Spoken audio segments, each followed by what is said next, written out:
It was thrilling. So now they'd be rehearsing that, and I you know, my brother would, you know, they needed somebody adept. They needed a sub, somebody to play the fourth book. And boy, did I jump on that. And I'd come, and that's, you know, and I played the book, I played the fourth book, but that's when Jigs would say, oh, here comes the kid again, you know. In a real nice, loving way, you know, because he loved, you know, we all learned that way, you know. But that's my introduction to Jigs, and through my brother, and Rick as well, and different players that were in that band. In fact, I remember Bob Lanise actually played in that trumpet section as well from Cleveland.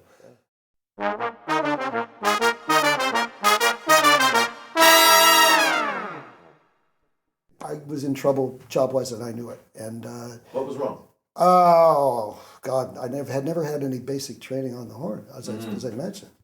As a result, I got into pressing and blowing too hard and on any number of things. I was cut and bleeding a lot. It's no joke. However, the kind of gigs I was doing were one-trumpet gigs, and they were jazz gigs where you can kind of pick and choose your notes. Yeah. And I was writing my own path of salvation at that point. But I knew I needed help. Worked with a Latin band out of New York that came in, Ernesto Lecuona and his Cuban Boys. He's the man who wrote Malagueña. Uh-huh. And that was a great band. And the trumpet player, it was all from New York. One of the trumpet players got sick and I subbed. The trumpet player next to me, whose name escapes me, I was asking about some instruction, and he said, oh, you must see Carmine Caruso. Okay. And that's where that introduction came. So I took a trip on a Saturday and went in and took a lesson, and that was, and then from that point for a year, I flew from Cleveland to New York every Saturday to take a lesson. I mean, that sounds absurd, but it was the only way. I mean, I could have moved to New York and struggled to make a living. I was already making a good living in Cleveland. Why not spend the money and do that?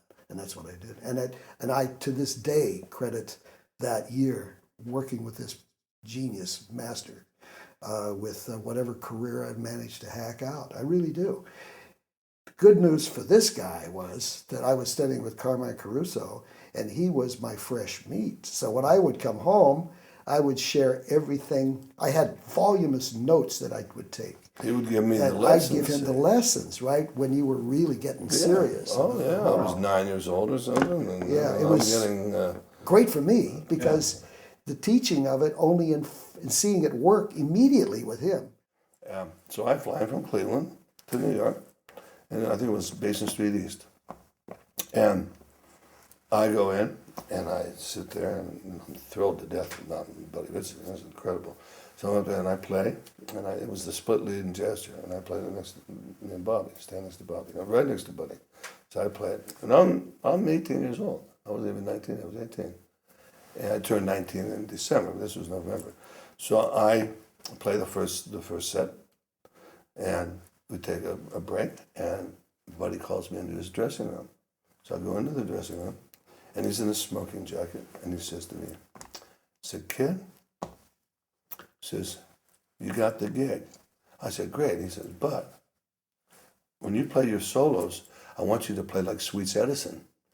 And I said to him, "Well, I'm sorry, I can't do that. If you want Sweets Edison, get Sweets Edison, but I cannot do that. If I'm going to play a solo, I'm going to play a solo that I want to play." And he looked at me and said, "Kid, you got the gig." There were maybe a handful of players on that band that stood up to. I was just being me, but I mean, it was basically I was not going to do the gig if I couldn't be me. There were half a dozen players on the band that had that relationship with Buddy. The rest of the band didn't because they were a mouse, pretty much more of a mouse, and did this, afraid of him kind of thing.